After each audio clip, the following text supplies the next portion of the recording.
My name is Mary Vanderbunt. Let me tell you the history of the Women's Army Corps. We are the women who chose to serve. I was in the Women's Army Corps, joining in 1973. Many women chose the military, although it wasn't always a popular choice in the 1960s and 1970s. Women who did join, committed to a cause greater than themselves, to serve our country and all that it entailed. As the years go by, and we age, and many have passed away, we feel the need to keep our memory alive. The Women's Army Corps was originally the Women's Army Auxiliary Corps. Becoming the Women's Army Corps on May 15, 1942 until October 20, 1978. Our service began as a way to relieve men from desk work so they could be in combat roles instead.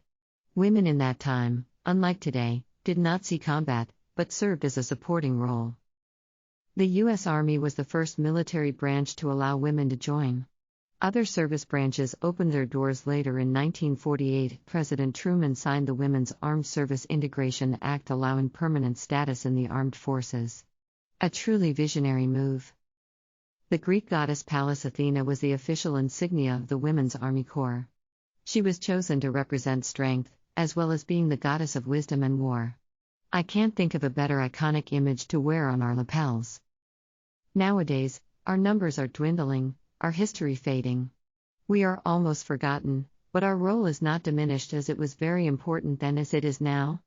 We were the leaders. Without the WAC, the military would be closed to women and minorities.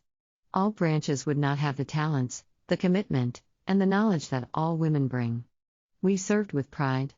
Many say they would do it again. I know I would.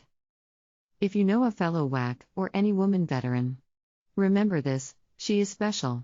She chose to serve. Honor her.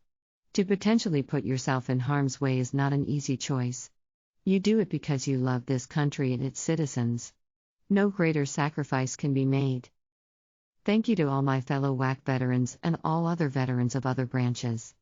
Thanks to my WAC group members for your service and for your friendships over the years. Though we may meet one day, face to face, remember to hold your head high. You were and still are a WAC.